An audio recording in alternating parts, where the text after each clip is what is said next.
Good afternoon, everyone listening to us out there. My name is Olumide. I'm your host on this program called Meet the Farmers. We are sorry for coming a little bit late now. I think it's just this network issue now. That's why we have become a little bit late. I'm so sorry for that. So we want to appreciate you for joining us on this live broadcast today. Thank you very much. We have a special guest in the house today. But before I go to him, definitely, you know what I will do it on our show. We need to let you know what this show is mainly for. Now, on this show, we'll be talking about let me say the challenges of farmers, their success story, what they need the government to do for them. Those are the things that we are going to be talking about on this show. If you are just joining us on this show, the name of the show is Meet the Farmers.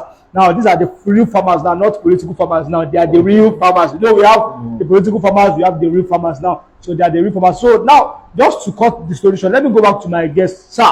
May we meet you, sir?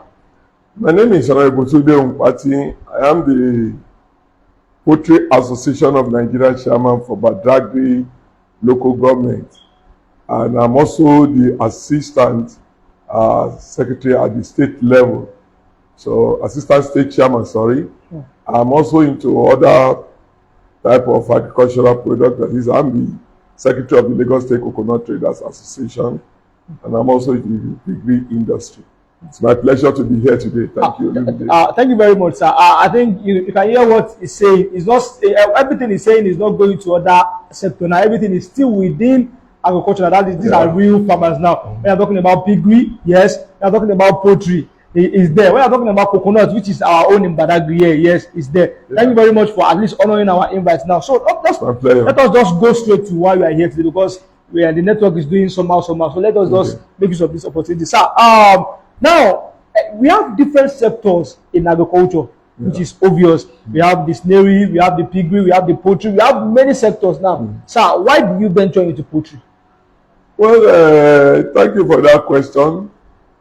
Poultry farming is one of the lucrative farming business that we have, especially in this country, based on the fact that the environment and the marketing scenario really aid in the acceleration of the poultry business. And apart from that, I happen to be a graduate of economics. Okay. Though it's in education, economics education. I did my SC in business education. And in economics, we had a topic known as agriculture. Okay. It's a broad concept. It touches on a lot of things about agriculture. From then in school, right from my secondary school day, I've developed interest in it. Again, my father happened to be a sailor, though in the fishing sector. He's a captain in a fishing trawler.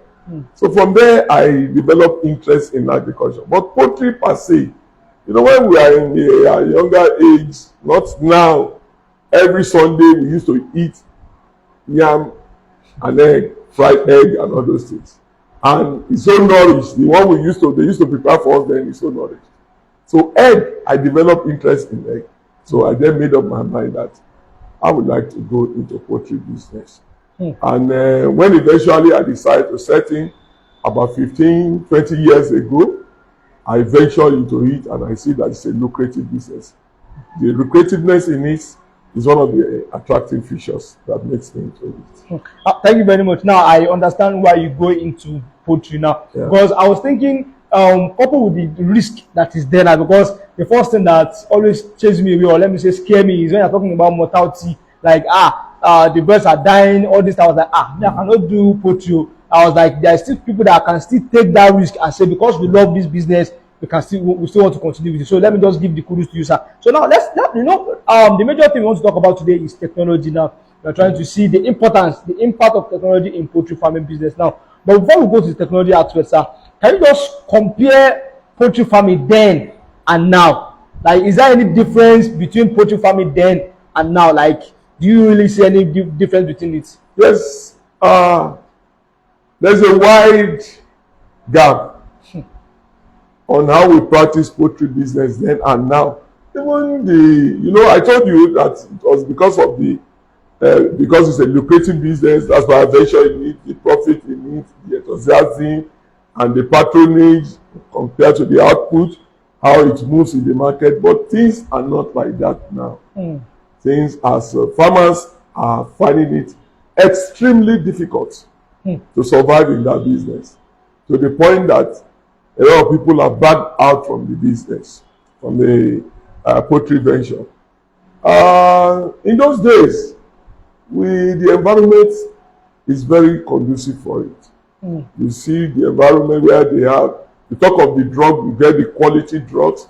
You talk of the feed, you get quality feed. You talk of the day-old chick, you get the quality type. But it is not like that again, my brother. And that is one of the major challenges in poultry business now. You see a lot of people backing out because they find it difficult to survive. Look at the cost of feed now. In those days, how much is a bag of feed? It's about 700, 1,200. 700 naira. Yes, yes. When I started it, that was the break. But now it's now about 8,000. We bought feeds today 7,850 naira. Can you imagine? How do you expect one to break even? So you cannot. It's incomparable. In terms of profit making, too, the profit, there is no profit there again. Can you imagine the production cost to produce, and then you have to quantify the cost and look at the rate in the market now. You spend more in producing the eggs, you spend more in rearing the birds, you spend more in making the birds to be of marketable size, and the income is nothing to write home about due to the economic trend in the country. Thank you very much, sir. I think you people are the poultry aspect. You are even enjoying, because I pity these people at the fishery aspect now. The aquaculture, the cost of the feed is something else. Very, very expensive. Very, very. So we are using this medium to call on the government now. I know it is something that they can always assist us with now, because when the cost of production is too high, the profit margin is going to be very, very low. So before we go forward with the question, let me just use this medium to say one of our biggest partner, the biggest partner on this show is TUJ Coconut Products. Now we are talking about anything that is coming from coconut. You can see this is a coconut oil. Now this is a cold pressed coconut oil. This is a cold pressed coconut oil, and this is our coconut powder. You can see anything that comes from coconut, just contact them. Just contact TUJ Production from this is their contact. This is 080-6475-4853. Once again, 080-6475-4853. When I'm talking about coconut, anything that deals with coconut, we are talking about coconut oil, we're talking about coconut powder, anything that deals with coconut, that is what TUJ Coconut Products they does. Now we are calling on you, just call them. They are just a DM, or let me say a call away from you. Thank you very much, sir. Let me go back to you, sir. Before I ask this question, sir, have you ever in a day, like probably you said it's almost 20 years that you have been into business now. Have you ever think of probably something happening in that you think, why do I even venture into this business? You know, as we have the good side, we definitely have the bad side as well. So, and I think, for you to take a risk, you should expect anything. So is there any day that you think, it's a regret for me to go into poultry farming? Yes, I have a lot of days I can refer to as being one of the days I almost condemn my regret my venture into this business. I mean, one of such days was when I got some DOC, that's day-old chick. Okay. Yeah, almost about 1,000 pieces. And the quality wasn't anything to write home about. I ordered from a company, but my agent, because of the time factor, because of my eagerness to have the bets as at when due, he has to go, he has to patronize the quack once. And before you know it, we lost 90% of that order. So you can imagine, and that's a big sum of money. Because it led to a lot of setbacks in the business, because one, we couldn't meet our target in terms of bird production. We couldn't meet our target in terms of egg production too. And again, it affected the workforce. Another time I can also refer to is when there was this bird flu of 18, the crisis. It affected the farm within the neighborhood. And before we know it, in poultry business, the marketers go from one farm to another in source of the egg under the bed. So they left that farm. I never knew, and they came to my farm, and very unfortunately, there's something I have to venture into the farm too. We have to thank the government for trying to come to our aid. And this has been a long time, but apart from these two important days, I don't think we'll be taking precautions and be very careful. Thank you very much, sir. Because the major reason why I asked the question is just that, some of the people that are watching us now, probably they want to even go into the business as well. So, when you are prepared that there are challenges in the business you want to go into, so you'll not be scared, like, okay, I know this thing is going to happen already. So that is why we are trying to, like, okay, let them know. So before we go to Honorable Hunpatin, I just want to say that Voice of the Farmer is the one sponsoring this program. It is the main sponsor of this program. Now, basically what Voice of the Farmer is just they celebrate farmers, they educate farmers, and they promote them and also link them to the right market. And when it comes to anything market, anything promotion, anything educating and celebrating farmers, that is what we do at Voice of the Farmer. Thank you very much for joining us on this live because if you are just joining us, we are on Meet the Farmers now. So it's a program where we celebrate our farmers, where we ask them questions on their journey so far, the success story, and what are their challenges and what are the government interventions that they want the government to do for them. Now we are with Honorable Tunde Hunpatin, who is the chairman for Poultry Association of Nigeria Badagry Zone. He has been with us and he has been giving us an insight about what's really making to go into the business now. So let's go to the next question, sir.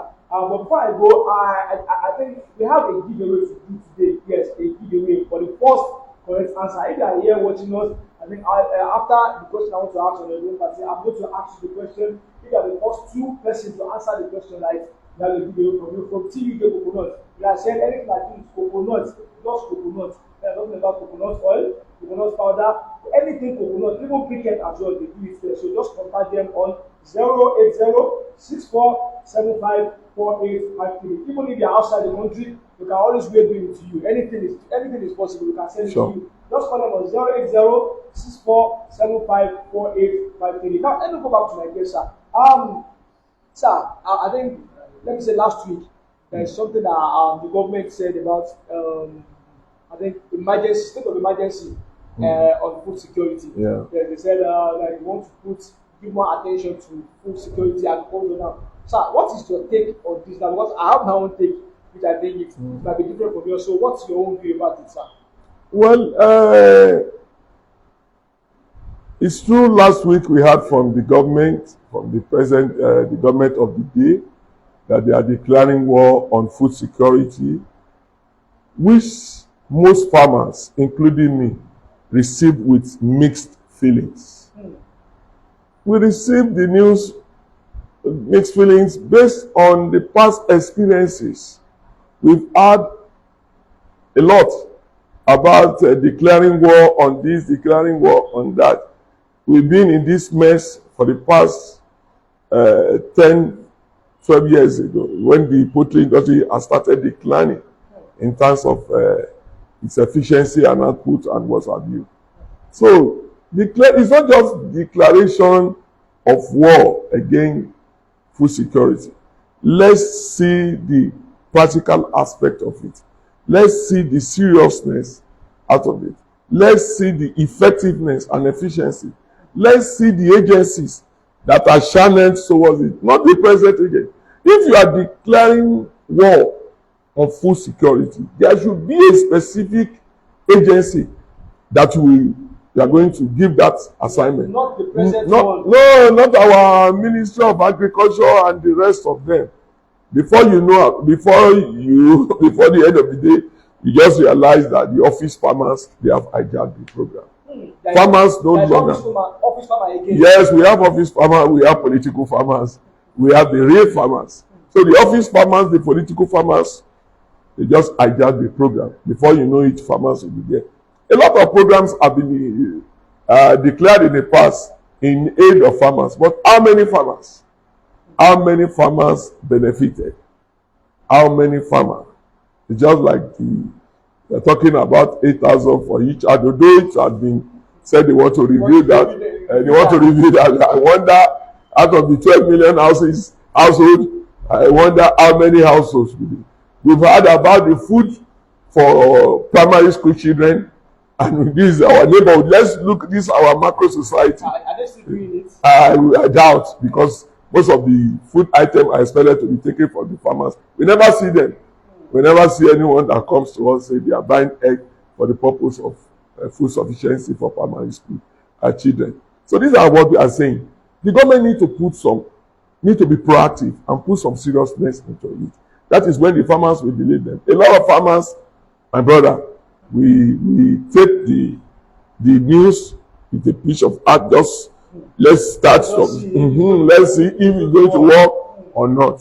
So that's the focus. That's the way we see it for now. Thank you very much for that, sir. I think you hit the nail on the head. Before I go to that now, I think you said something about the web flu. That is one of the, let me say, the red letter that I cannot forget. Yeah. So I just want to talk about that. Now, you know, when I'm talking about especially avian influenza now, which is a very deadly and zoonotic disease now. So I want to advise our poultry farmers out there, please. I think one of the things that we can use to curb that, if not even correct, at least we can even use it to prevent that. It's what we call biosecurity. How many farmers have biosecurity in their farm? That is a big question.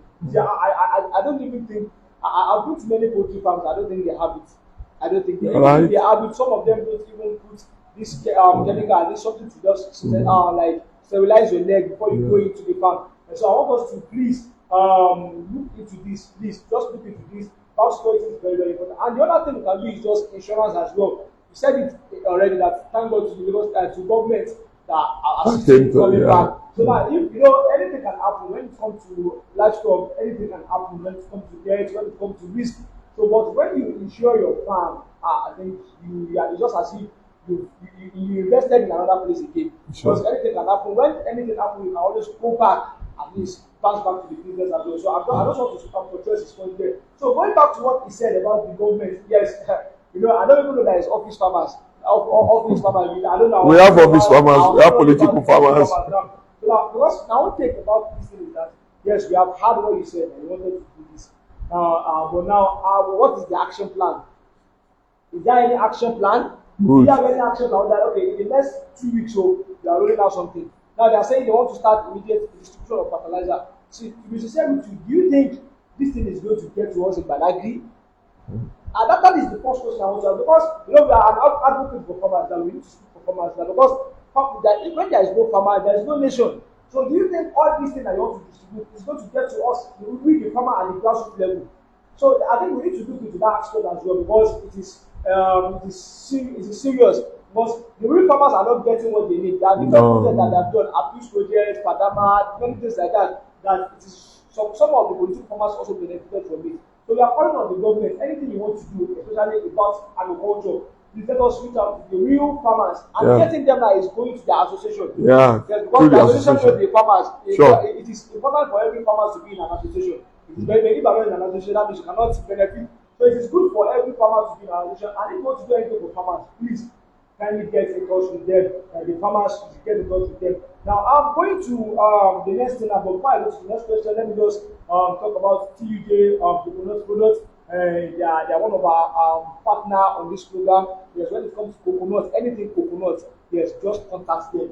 Contact them on 080-6475-4853. And on this show as well, we have access for adverts. It's just because of the network, we have roll out many adverts for you because we have the access to technology that do that for us. But now just hear it because today, anything you sell, any negative you sell, just do it on our show. We are going to advertise for you because that is why we are all voice of the farmer. So going forward now, sir, talking about technology, you said comparing poultry farmer then and now is different. We are talking about the profit margin, we are talking about the enabling environment now. So let's talk about technology because to me, I think technology has done great things to us than the worst now.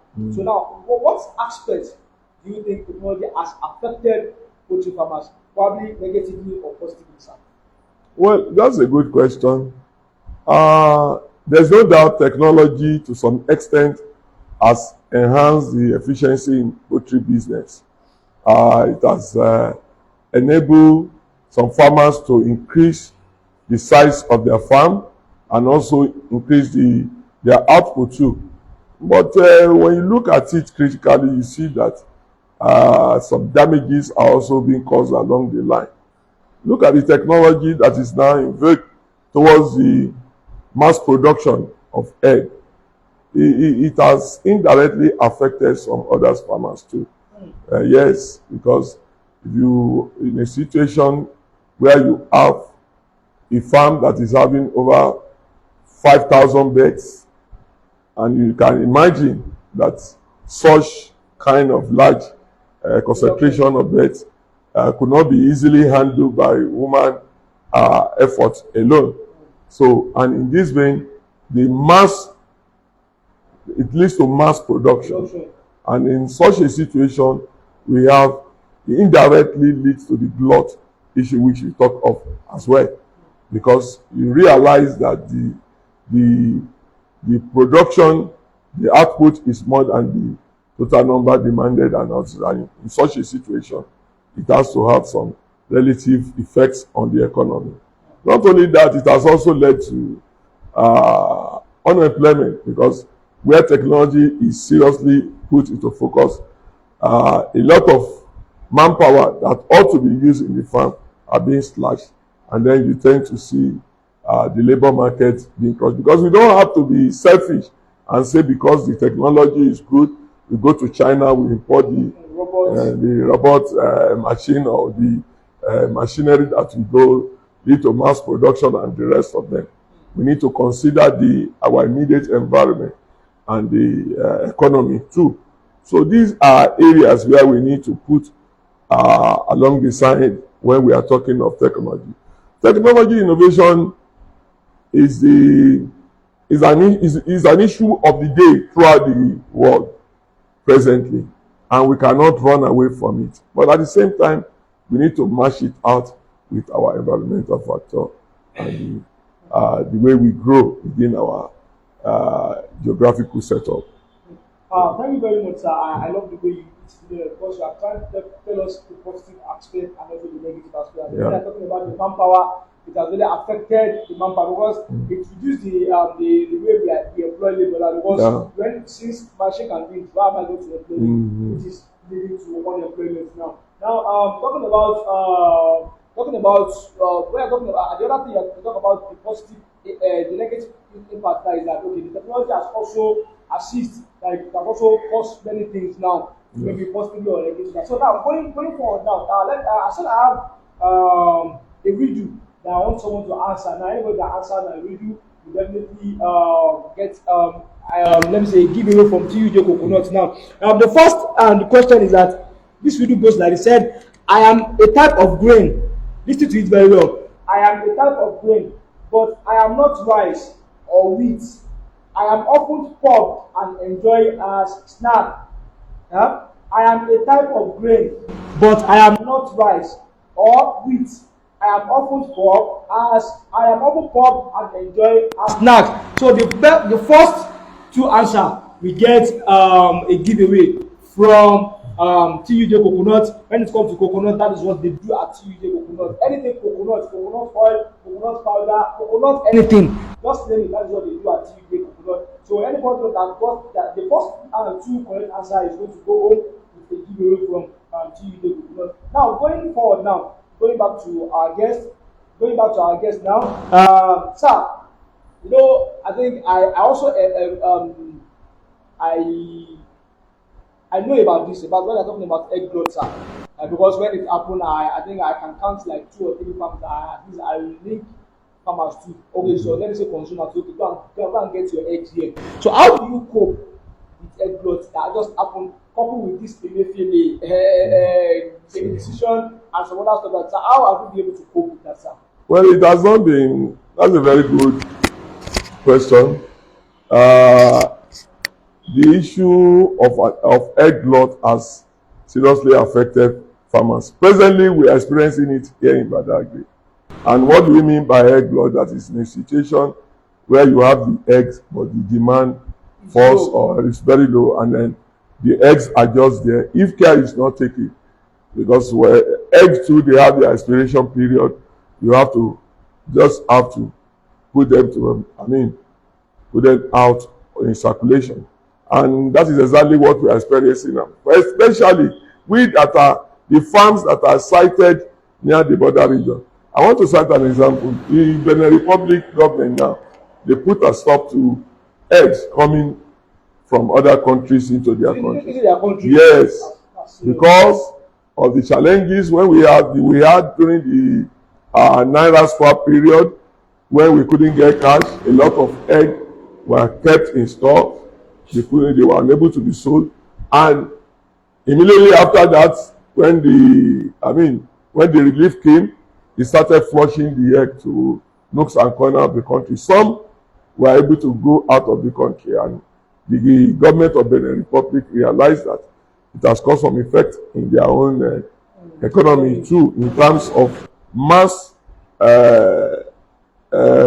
exportation into their country, and coupled with even the quality, because some of those eggs have stayed out of time. So for me, we've not been, our customers that used to come from Benin Republic, they've not been coming.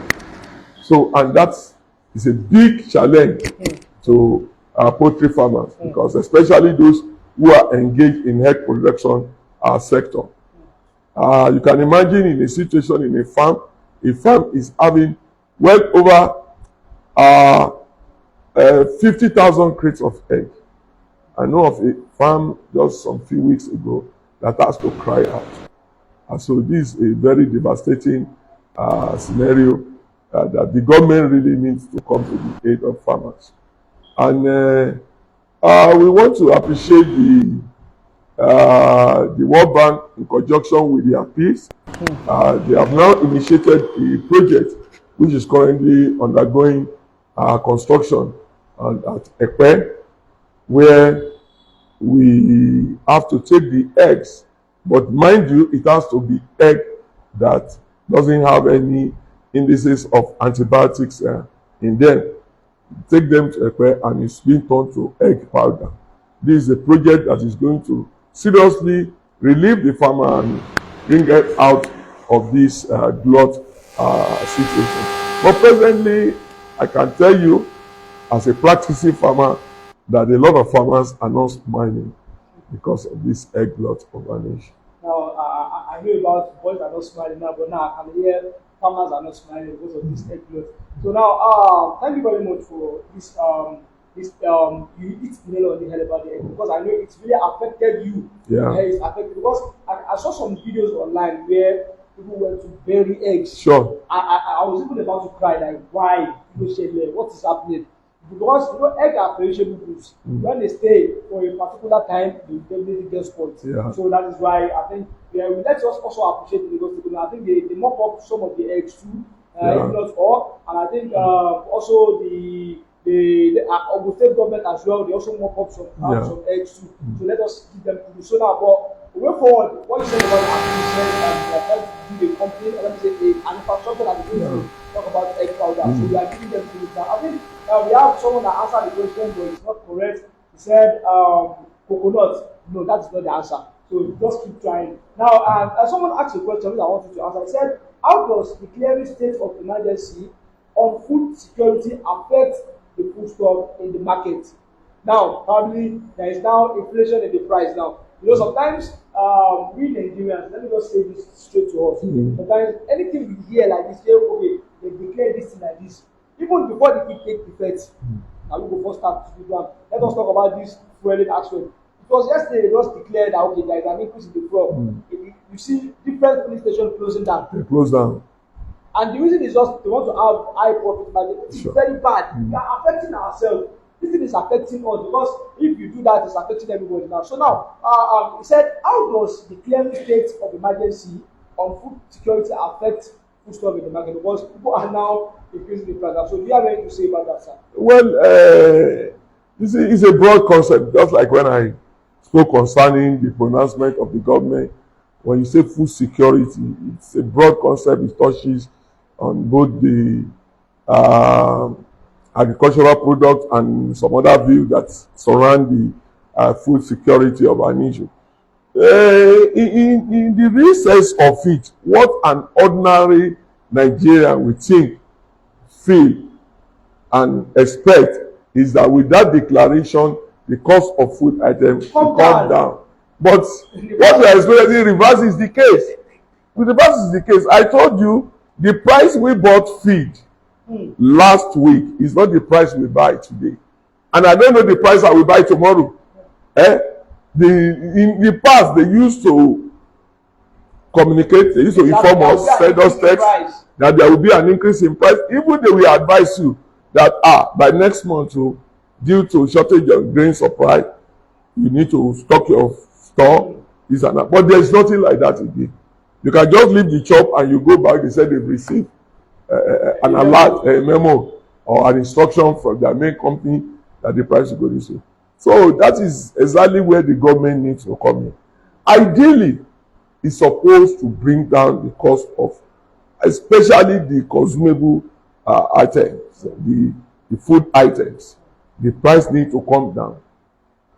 Ideally, the government should match it up with establishment of a price regulatory agency that will channel that.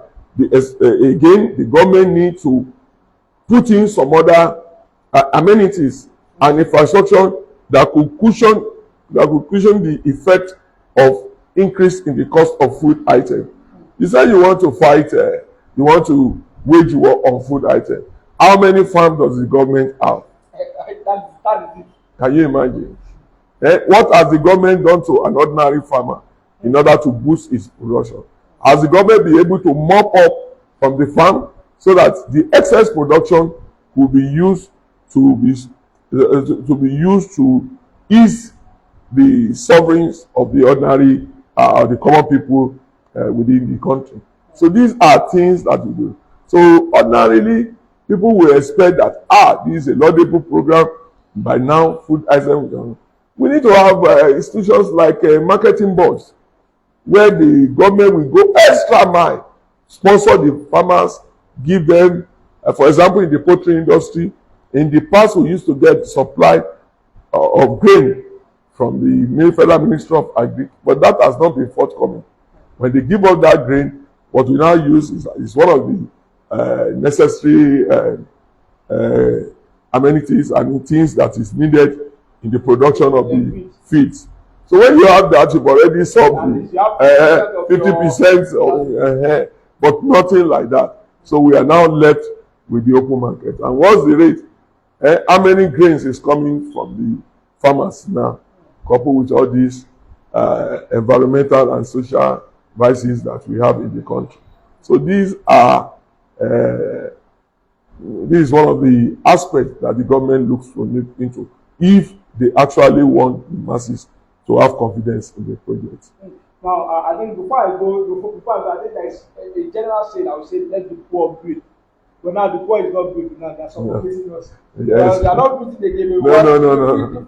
The food is expensive. The fuel is expensive now. Sure. So they are suffocating us. Please let us breathe. So now I think someone said I should repeat the region. I said I am a type of grain, but I am not rice or wheat. I am often pop and enjoy as snacks. I am a type of grain, but I am not rice or wheat. I am often pop and enjoy as snacks. That is the first correct answer is going to get a giveaway prize from TUJ Coconut. So we are getting to the end of the program now because we have a limited time now. So now before we go back to our Hunpatin just to give his good message, now I want to just remind us about TUJ Coconut. Everything they do is just coconut. You see, when I'm talking about cold pressed oil, and you can see how pure this oil is, just like water. That is very pure. It is a cold pressed oil now, and you can see this is coconut flour now. This is coconut flour, and they are very, very affordable. It's not something that is expensive at all that you cannot be able to afford. So please just contact them on 080-6475-4853. 080-64-75-545. Let me call it number again. 080-64-75-4853. That is their number at TUJ Coconut. Now I'm rounding up the show now. So I want to say something about what they say about the government now. So we are calling on the government, please just assist us, especially with the farmers, because you are the one at the receiving end. Sure.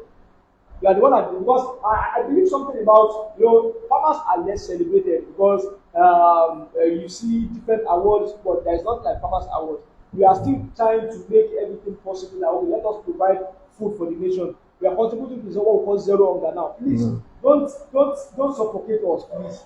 Let us do it. Because when I'm talking about fueling, increase in fuel, it's affecting us. It's affecting. The cost of production is going to go high. Definitely. We are talking about the pond now. Definitely. The fish farmer, they need to pump water. Yes. The poultry farmer, they need to do this. Yes, we so pump please, water too. we are trying to call on the government. Please, if not because of anybody, just because of farmers, please pushing this effect. I'm talking about the palliative as well. I thank God you said they are going to review the 8K. Because the money I have spent today is more than 8,000 naira. So they are not giving me 1,000 naira in a month. So please, the government, kindly review that, please. Kindly review that, because it's not something that is nothing to write home about now. Sure. Please, we are trying to beg you. So some person said maize. Yes, someone said maize. Yeah. So I think we need to look into this. Do you have the first two answer that says maize? I think the answer is maize, because we make popcorn from maize. Yeah. Can you say? I said I am a type of grain, but I'm not rice or wheat. I'm often pop and enjoy a snack. So you pop maize to make popcorn. So that is the answer. The answer is maize. So if you have anybody that say maize, like the first two people, they got the answer correctly. Now, so before we go back to Honorable Hunpatin, just to round it up, so I want to know that Voice of the Farmer is a brand that celebrates the farmers, we educate the farmers, we promote them, and we lead them to the right markets. That is what we have. That is what we do. We work directly with the farmer, because we believe no farmer, no food, no nation. That's our slogan now. That's it. That is it. So please, kindly help us to follow, like, subscribe to our YouTube channel. It is important that, because we always stream both on YouTube and Facebook at the same time. And even this advert now, we have access to play advert on our program, but the network is doing some allowance why we need to go just straight to Facebook. Please just bear with us. By God's grace, next week on this same program, we are going to play different adverts, because we have people calling in that okay, they want to advertise on our show, because the effect. You know, we are not just playing here. We are Voice of the Farmer. We link you to the right market. Please definitely patronize us. Just follow us on our social media platform at Voice of the Farmer on Facebook, on Instagram, on Thread, on TikTok. We have Voice of the Farmer TV on YouTube. So going back to Daddy, sir, and I want you to go like this. Sir, we still have youths that don't still believe in agriculture. And so the guest we had last week said agriculture is a blue collar job. You know, we have white collar job and we have a blue collar job. And a blue collar job is a job that you need to dirty your hand. I was hearing that for the first time. So youth believe it is a blue collar job now. They don't want to dirty their hands. And believe me, there is money in agriculture. There is. There is money in agriculture. But you just need to create a niche for yourself. Choose a value chain. You don't need to be a production. You don't need to be in a production sector. It's a broad. It's very broad. So the value chains are very broad. Please, I want you to advise our youth, even if it is just snail farming, no matter how that thing is small, how small it is, even if it is just snail farming, they should just try and go into. So I want you to advise our youth on that. So what is your advice to them? A good message, sir.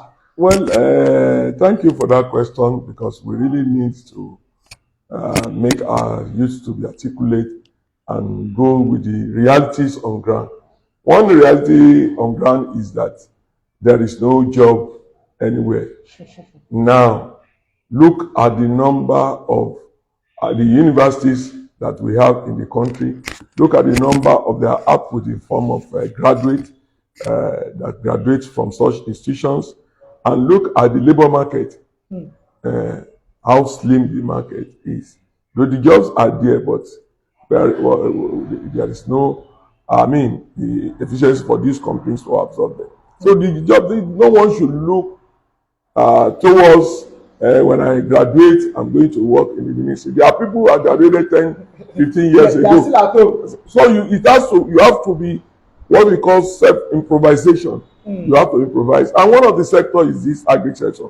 Though we cannot run away from the fact that poultry farming is agric as a broad concept, is capital intensive to some extent. Exactly. Because you need to acquire land. Even if you want to go into farming, you need to acquire land, you need to have the capital, you need to have the fund and the rest of them. But you start from somewhere. You start from somewhere. There are a lot of lands that are left uncultivated. Exactly. One could go from there. And I want to appreciate the government, especially Lagos State government. They just set up departments that deals with hiring of tractors and the rest of them. One could get that. You need to approach them. And again, there is another program that is being run by the state government, yes, at Ilogbo Assist Quota, where the youths between the ages of 18 to 25 years, they put them practically within the farming sector. You go piggery, you can practice piggery, poultry, snairy, and the rest of them. You get an idea. From there, then you put it into focus. So it's a venture that if one really goes into it and put the interest, not only agric is not meant for specialists in agricultural field. No. That's because I went to university, I studied agric. Even most of those graduates from agric department, they are not there. Exactly. You see people from other sector, and it's not a job. Don't let them see it as a job of how would I put it? Sort of because I don't have anything to do. So that is why I'm going to add it. There's money in it, and the government too need to encourage our youths. Look at Ghana, for example. Right from their second year, they start changing the orientation of their would-be graduates, that the job is not there. So, and they start telling them that you can form yourself into cooperative society. Maybe you have a particular neighborhood, form yourself from the institution. You form yourself into a cooperative society right from school. Related agencies and government apparatus start feeding you with necessary information, amenities, and the rest of them. So instead of you to say you now finish and all these things, when you are done with your school, the support will just come. So our government should act in the same way. Thank you very much. Thank you very much, sir. Just to round up now, like what do you want to say about the voice of the farmer? Well, the voice of the farmer, just I keep on, whenever I see any of the anchormen, I said, you guys are performing wonderfully well. It's been a very good thing to have you within this our environmental setup, within this geographical location, to be specific, Badagry. I want you to spread the tentacles. I know it's not easy. The little you have done has been wonderful. Farmers are very appreciative of your activities. You can imagine we had a farmers meeting yesterday, and your crew were fully on ground to sensitize people on what you can do, what the help you can do for them, even without charging penny. This is a wonderful venture, and the information aspect is also worth commending. Thank you very much for the good job. Yes, good luck continue to strengthen you more. Amen, sir. Thank you very much, sir. So you have heard from Honorable Hunpatin. That is what we do. We educate, we celebrate, we promote, and link farmers to the right market now. So my name is Olumide. I remain your host on this program again. Meet the farmers. I meet you next time. And before I go, let me say, don't forget to patronize TUJ coconut. Anything coconut oil, coconut flakes, coconut powder. You don't forget to patronize them. And let me say a very big thank you to our partner too, which has been doing a wonderful job for us. And that is City Mood now, because they are very supportive. Now, when it comes to photography in my life, don't let me just say anything. They are the number one, they are the best. So if you are talking about photography, please kindly patronize them. City Mode, they are doing a very good job. So I'm saying a very big thank you to them. We are saying a very big thank you to Mosneri Foods as well. Anything that comes with catfish value chain. We are talking about fish oil, fish, kaka, anything fish. And just get it for them. If you are talking about frozen catfish as well, they are selling it as food. Let me just leave you with this thing. Just at least you can always ponder on it. So please, anything you want to do as a farmer, always think of what we call sustainability. You should be able to continue the business and think of sustainability. And one thing that will make you to continue your business is what we call record keeping. Please, if you are a farmer, I have not been doing what we call record keeping, please start today. It is very, very important. Many farmers have gone out of the business because they don't keep records. So please, try and keep records. That is one goal that I will do for you today. So my name is Olumide once again. I am your host on this program called Meet the Farmer. Till we meet again next time, I say bye-bye.